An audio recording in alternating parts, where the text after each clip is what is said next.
from as far as they know, because they ain't know nothing about me before when I was in Georgia. But from the time that I stepped into New York State, it's a pre-sentence investigation that they had, and it's tell every single thing that happened from the day that I came to that moment of the crime, the last crime, and it tells about my past history, the girls I was with. Like, it had so much personal stuff in there, and it hurt my heart, man. So when I got out, I always remembered the pre-sentence report, and I said that if I can change somebody's life, it wasn't all bad. Some of the stuff was caused because uneducation, but my mother wasn't really educated. She wasn't financially stable, so a lot of stuff she never taught me. So because I never was taught the right things, I made my own image of who I thought a man should be. So long story short, I figured, why don't I give back to my community, to the kids, and help them get through that first stage of life that caused you to get stopped by the police and get your fingerprints taken, and then you get in the system. So my whole thing was, I'm going to reach out to the kids around me, my kids, because I had 8 children. I said I'm going to start reaching out to the kids to try to make them better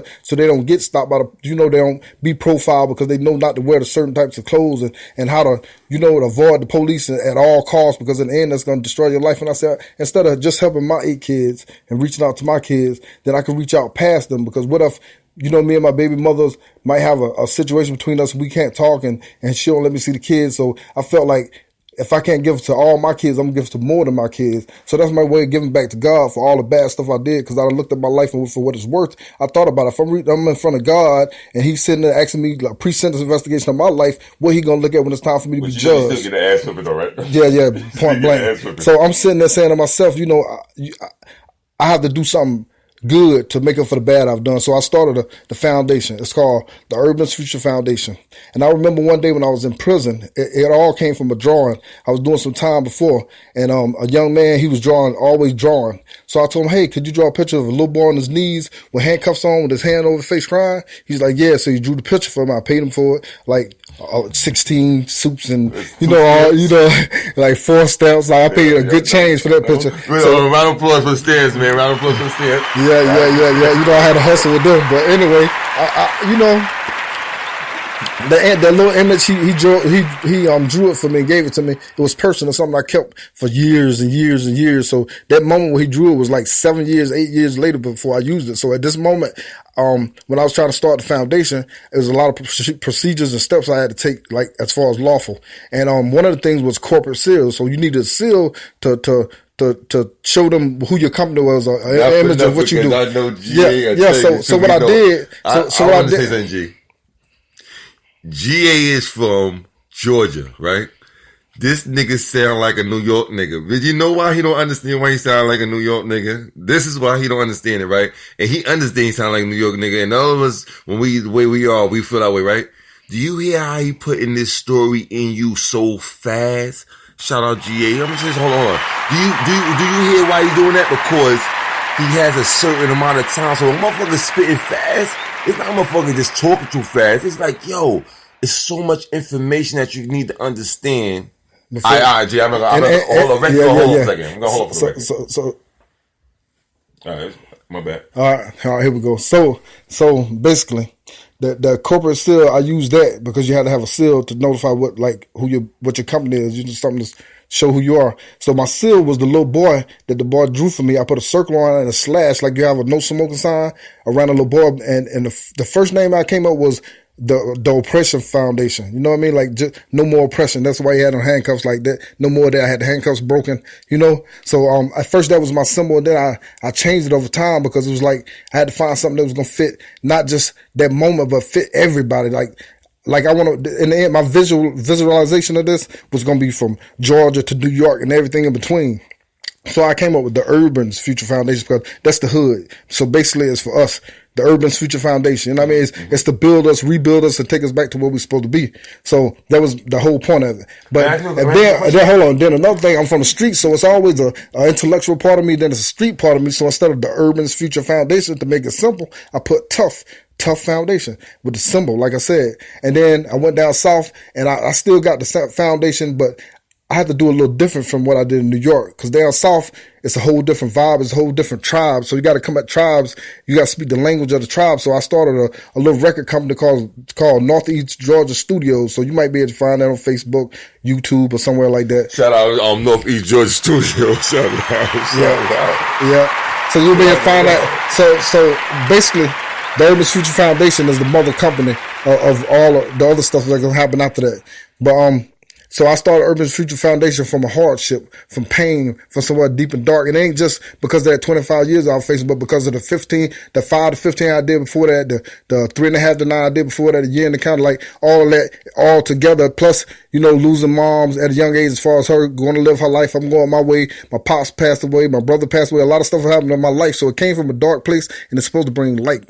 So now, basically, that's where Urban Future Foundation comes from. A couple of times, man, back during the New Year's time, it'll be around this time, like right here. You know what I mean? When you started the after parties, it'd be the after parties in the neighborhood that the people could go to after the New Year's, and then started that thing. And you went with the Urban Future Foundation. Am I saying it correctly?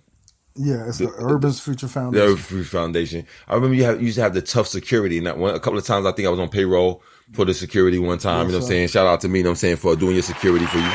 Yes, shout out to me, you know what I'm saying, for doing security. And I just remember that, you would do a lot of things like, with the veterans, the VA Association. That's for the veterans of foreign war. VFW. VFW. I remember we was doing stuff like that, and you were giving out presents and gifts and stuff. Hold on. We got to get into a record. GG, we got to get to records. Help Hip Hop Radio. G got the show today. G, you got the show. Matter of fact, G, I'm going to get into an audio soundbite, man, for our listeners out there. It's not always going to just be radio. Get an audio soundbite maybe you want to listen to. I'm going to play something real quick, man. Get back with y'all. Help Hip Hop Radio. Let's go.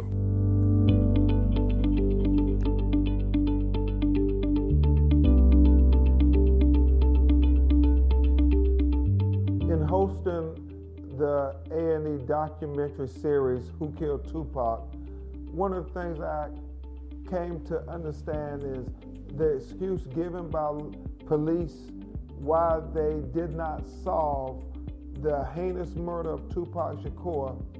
And I mean, it was the most public drive-by shooting in the history of America.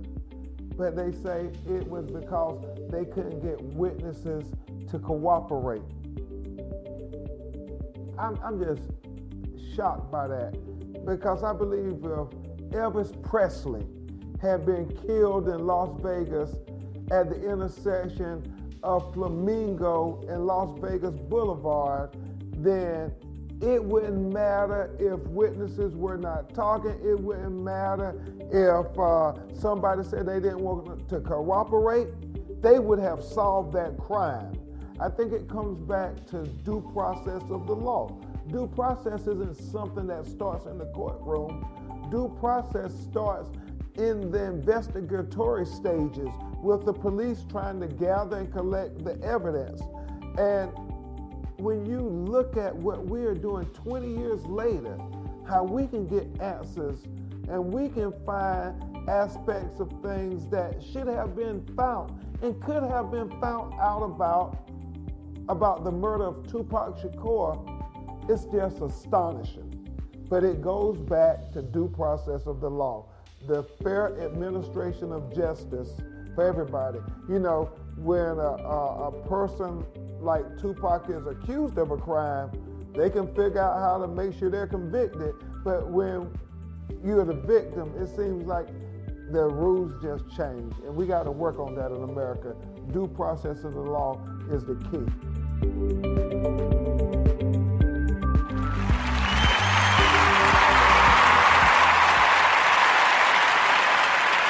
What you think about that, G? That's Ben Crump. He got a new A&E series fighting for the justice for Tupac. What you thought about that? Yeah, I respect that. It's something for the urbans. You know what I mean? That helped us a lot, you know what I'm saying? Just as youth, you know what I'm saying, growing up and then seeing like they're grown men now looking at it like the kids and want to grab the youth in again. But until they actually solve this murder, they won't be able to protect and help the youth like they would believe they would be able to. So that's a lot of doubt. Another round of applause for Ben Crump, you know what I'm saying? He actually, you know what I'm saying, like the post I put up there, so, Ben, patient, man. Definitely support anybody who's trying to help, man. Yes, sir. Get back to the Urban Future Foundation.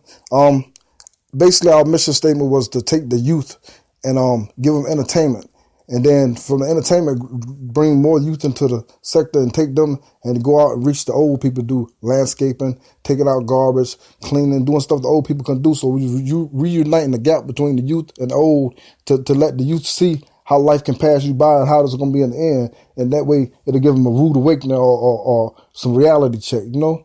And basically that's where the Urban Future Foundation come from. We've done a lot in the community. We've did, like you said, VHW, Veterans of Foreign Warfare. We've done that. We've done rescue missions. We've done nursing homes. We've reached out to different organizations as far as the urban sector, and we've built a lot in the community, man. We've done a lot. We help a lot. At least, I'll say 180 people we help every 2 months or something like that. So it's doing good. It ain't prosperous. It ain't a lot of money, and I don't have a lot of advertisement for it, but that's the dream. It's still going. That's right. That's right. Help Hip Hop Radio. You gotta understand, man. G told you a lot of good stuff that they talked to you about today. You know, I know him from all kind of angles. This is my people's right here. Shout out to G. But he didn't tell you he's an actor too. So when you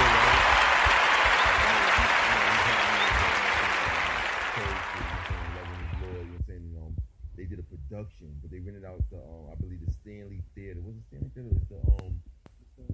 It's the theater. No, it's not the Stanley. Was it Stanley? Is it really? Yeah, yeah, but no, that's not the Stanley. Yeah. Oh, shit. Man.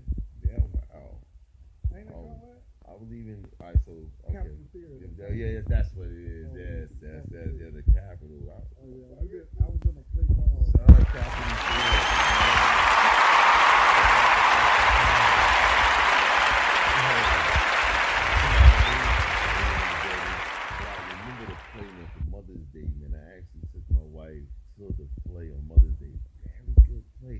Great singers and things like that in the play. You know what I'm saying?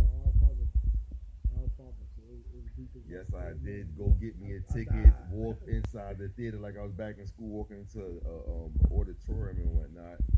Sat there and watched you as the old uncle, right? He's the uncle in the play. That was the old man in the park. I was like the head star. Yeah, he's a big dude. Shout out to that.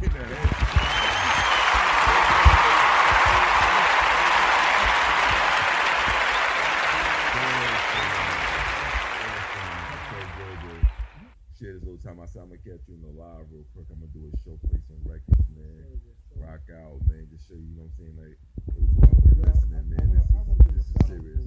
Please, man. Please do that. New York, you know, the GA, we love y'all, man. That's from Georgia, man. We love y'all, you know, and let's bridge the gap, man. The Urban Future Foundation from GA to New York. That's what I'm talking about. I'm about to end it off with a banger real quick.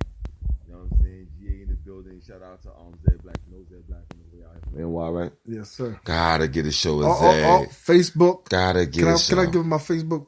Yes, you page? can. Yes, you can. I think it's Hartwell, Georgia, and then Instagram, Mr. Hart County. So just holler at me. Help Hip Hop. What? Help Hip Hop. Who?